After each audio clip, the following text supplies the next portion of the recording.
My name is Anne, and I'm here with my husband at Five Volcanoes in Rwanda. And we're here specifically to look at gorillas, although we've discovered there are other interesting things to see here. And it's been wonderful. It's been and I have to say that we came back from our gorilla trek today and we pulled in the gate. Everyone at Five Volcanoes seemed genuinely happy to see us come home. And so we were really pleased to come back after our trek through the woods, the jungle, to be here with them. I can say every single person at Five Volcanoes introduces themselves to you by name. They remember your name. After the first night, when you go up to the restaurant, they remember what you drink with your dinner. They know that you are here and that they care about what you're doing. There isn't a staff member who hasn't asked me how my gorilla treks were. I mean, they know why I'm here. They know what I've done all day, and so they make sure, for instance, when you go out for your gorilla hike and come back, your room's been cleaned and made up because they know you're back. You need your clean towels, and so everybody here is very focused on not only getting you out there to see the gorillas and having a good experience, but then coming back and cleaning up and getting ready for the rest of the day. And I think that's because Five Volcanoes really understands why people are visiting here and how to support that. And again, but it's just very nice. They know your name, you know their name. We've seen them time and time again. I could tell you the names of the people who have served us. And even when we walk in for dinner, they just seem genuinely happy that we have come for dinner, even though they know that you're gonna, right, when you stay in any of these hotels, it's full board. You're not going out looking for a different restaurant to eat in. And so they try to make each meal special and different in a way, because it's the same, 3 meals a day, that's where you're eating. And so it's very nice, and so again, just the personal touch. When the gate opens and they see you drive in and the smile and how happy they are that you've come back and you saw gorillas. Did you see gorillas? Yes, we did. Excellent. And I don't think you see that at a bigger hotel. I think that they work hard to make it seem like they're happy that you're here, that you're part of their family. And I think that goes a long way. Would market the personal touch. I think the idea that, you aren't just buying a package when you come here, that everyone's doing the exact same thing. This is your trip, and they acknowledge it's your trip. You eat when you want to. Dinner, lunch is served from noon to 3. No one's, you can eat whenever you want, and they understand people are out there doing different things. It isn't like a cafeteria line. They ask you what you want to eat. You eat what you want to eat. I think that's what distinguishes a hotel, these boutique hotels, from the big chain hotels. They ask you if you need something. They ask if there's something they could do, that's within their means to make your stay better. And you have 100% confidence they would want to do it if they could figure out what it was. 100% they would take care of that. And so I think that's what makes, again, a trip like this more personal than just coming, to Motel 6. I don't know if you know what that is. There's a cheap chain of motels in the United States. They all look the same. They're all equally bad. But when you come to a hotel like this, like I said, it's a really personal. They want to know that you're having a good trip, not that people are having good trips or other people have seen things. They want to know if you've had a good trip and why your day went.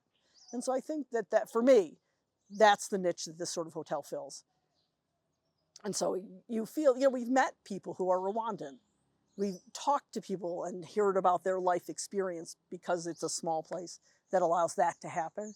And I think in a more polished hotel that's a formal hotel where they're just, yes, sir, yes, ma'am, I think that interaction is different.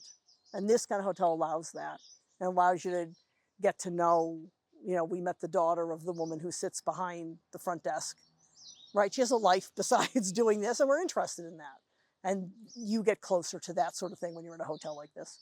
And so, for me, that's the difference. And of course, if you're in the United States, it's hard to find this hotel, right? It's hard. How would someone in the United States know of all the possible places to stay that this is the one they should stay in? And I think the answer is that other Americans have come here and they'll tell you this is a very warm place to be. And they're taking care of you. And that's all you need. I mean, the rest of it's so. Yeah, I would say that for sure. These boutique hotels have a huge, important part in all of this. And as the tourism here grows, like I said, it's just more pleasant, I think, than being in these sort of faceless, you're guest number 13. Here's what guest number 13 gets. You know, I mean, I think they know when we're leaving. I think they know when it's our last meal. I think they know, like I said, that I like sparkling water and he likes still water. They know that when I go in there to eat. The alarm goes off at 5:30 to be ready for breakfast at 6, because after breakfast we have to have our gaiters put on and be ready to be picked up for 6:30. Um, and if you haven't gone on a gorilla walk, it's very interesting. It's a very complex system where everyone meets. Yesterday there were 150 people. Today there were fewer. But 150 people are assigned to one of the 22 families of gorillas that live in the jungles here, um, assigned based on the difficulty of the hike. It turns out that your guide from the day before has ideas about you and your physical ability to be in the jungle. And they get together and they separate you into groups of 8 people and assign you to a guide who then tells your driver where he should deliver you. And you get delivered to that spot where you meet your porter, which they, interestingly, before you come, they tell you you should be hiring a porter when you get here. But the fact of the matter is you must hire a porter because it's really a contribution to the local economy. And it's part of what keeps this whole system working. And so I have to say, yesterday's porter was wonderful. Today's was good, but he was not Alphonse, I have to say. So, and then you set off across the farm fields till you get to the edge of the jungle, the edge of the park, which is well marked by a stone wall that is there to keep the buffalo in and the elephants in. And the gorillas will come across, but it's designed to keep the big damaging animals in, because the farm fields go right up to the fence. They go right up to the stone wall. And if animals come out, they're damaging to the crops and the farmers. So it was an early morning, but we succeeded famously. We were able to see every part of the family. We saw Silverback, which is the leader of the family. We saw juveniles, we saw young males, we saw mothers with infants, with little babies, still nursing. And we saw all of that. We saw eating. They were very active today when we were there. But we were done by 10:30, I think, to come back before it got too hot out. And as I said, we pulled in the gate and you're hot and tired and they're waiting for us. And they're so happy to help you out of the car and to help you take your boots off and take the gaiters off. And so it was really wonderful. It makes for a wonderful morning. And like I said, we did it twice. So yesterday we did it and then again today. The foot massage is lovely. It's one of those things you don't know you're missing until they do it. And then you realize how much you've needed that. And my boots are comfortable. So it's not that my feet hurt, but there's a lot of up and down. The jungle's slippery. And in fact, I think we're lucky because sometimes in Rwanda it just rains. There's scattered rain. I imagine it's very slippery up there in the rain, almost treacherous because the ground is wet. And the trail today we shared with an elephant and some water buffalo, or buffalo. I don't guess not water buffalo, maybe Cape buffalo. So the mud is really churned up and there's huge elephant footprints. They're deep and they're big. And so it's slippery. The ground is slippery underfoot. And so I can't imagine what it would be like if you added rain to that. I think it would be tough. Going up, you think, oh, this is slippery, this is hard. But coming down is really treacherous. And so although yesterday my porter, Alphonse, held my hand, I mean, I look like an old woman, I think. He held my hand the whole way. Today, it was not quite that. But yesterday, Alphonse just held my arm to make sure I didn't slip. And I didn't slip, but he was right there the whole time. And so, and the other thing I would observe about it is we did have one member of our party who probably was not quite up to it, less physically able. She had porters on both sides and she got up and saw every monkey and it was not a problem. I don't mean to suggest she slowed us down. I'm just saying anyone can come do this and should do it. So it was just wonderful. And we were actually told, I asked about it, and they said they have people who have this as a bucket list item and they will take you in a stretcher if they have to, and they will carry you in if this is what you want to do. And so it's fabulous. It's really very well done. And so, yeah, we had a wonderful morning. When we drove in here, they really seemed as though welcome home. And the hotel we're staying in Kigali is a 5-star hotel. It's a lovely hotel, but it's, next. Now, they were lovely, but they didn't worry about us. They didn't know what we were doing. These people the gate opens and they're like, "You're home. Let us have your foot to massage." Which is very nice. I mean, that's much when you're this far from home and you're, the thing, when everything's going well, right? All travel is good. When there's a problem, you really rely on the people that are with you. So it's nice to feel like if something happened, all of these people would figure out what we needed to have happen. Nothing has happened, but you do hear about things like that, you know. And from the United States now, we all come away with these huge travel insurance policies in case we need to be evacuated places, which I assume happens sometimes, but not often. Right, so for every meal, before the meal, you're handed a menu and asked to pick. Um, we have ourselves a little bit of complicated food issues. I want vegetarian food. My husband does not want vegetarian food. And so there's a huge array of choices. Everything is prepared beautifully. The first night we were here, they had a barbecue. They're trying to mix it up and add special things in. And it was nice. It was no two meals are the same. The lunch is not the same as the dinner.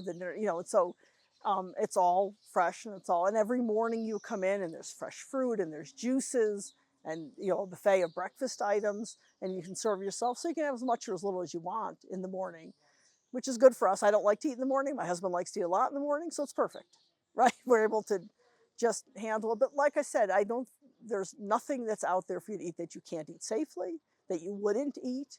And I will say a very funny thing. The first hotel we stayed in Tanzania had fruit and it had juice and it was awful. And so for a time or two, we didn't eat it because it was so bad, but that is not the case here. The food is delicious. The fruit is delicious. And I'm glad we got over our initial, we thought, maybe the fruit isn't that good here in Africa. Maybe this isn't, but that isn't true. I mean, they grow pineapples here. The pineapple's delicious here. We just had a first bad experience, but they have gone a long way to making sure that we understand that. So, but yeah, food safety is key because, right, you don't want to get sick. You just don't want to, and the fact of the matter is it's not a good or bad thing. It's just our bacteria. We're just not used to it. We asked our driver, could you drink the water here? And he said, yes, I could. He doesn't. Most people drink bottled water, but we couldn't. It would make it. And so it's very, very important that there's bottled water by the sink to brush our teeth, and there is, and they refill it.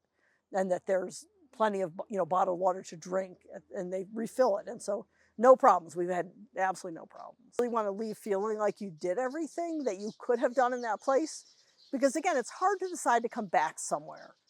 So yes, I wish we'd had time to do that. I wish we had planned to do that, but we didn't. We relied on guidance of a tour company that this was enough and that we should. And so, but having not done that, it still was a fabulous visit, right? I have no complaints about it. We've seen plenty of monkeys across Africa. So, we're not sorry we didn't do that. But yeah, I would stay longer. It's a very comfortable place. You could definitely stay here longer. I would have to say to you, the guide tells you, thank you, your permit fee, 20% stays in the community. Very important to us, extremely important to think that we're not just here despoiling, right? Because this brings traffic, it brings trash, it brings drain on water resources, right? All of this stuff. So it's very important for us that we heard from him how much stays in the local community, how much they keep for the farmers who have crop loss because of the animals. And they've relocated a whole bunch of families. And I think if it's true, I mean, the guides are very clear to explain to you, and thank you. I mean, they were very gracious, which we're thanking them. But they said, your being here and the permit fees are quite high, allow this country to maintain both the way of life of the farmers and promote the protection of these animals. And it's important to know there's an increasing population of gorillas here. In a world where populations of polar bears are decreasing fast, the population here is increasing. And they claim it's attributable to conservation, which can only happen with money, and helping, the local farmers afford to be sensitive to the fact the animals are here. And so I think it's very important. I have to confess, we didn't really know. We knew we're coming to look at gorillas. And we didn't think a whole lot more about what it would be like, what we would see, what there would be to do when we weren't looking at gorillas. I think we hadn't really thought about that. We were open to an adventure. We just thought we're going to see what it's like. And so it just has been a tremendous pleasure to be here. It's just been great. And so, and Five Volcanoes has been a big part of it. Because like I said, when you're done trekking and you want to take a shower and come back to a hot lunch, you know, in fact, every day they pack snacks for us in a bag, and we've given them to our guides because we said, we're coming back to a hot lunch. We don't need that, so if they would like it, so we've given it. Today we didn't even open the packages, we just gave it to them, and I think they're appreciative. I think they're, but it's nice to know you're coming back to the foot rub and to the hot lunch.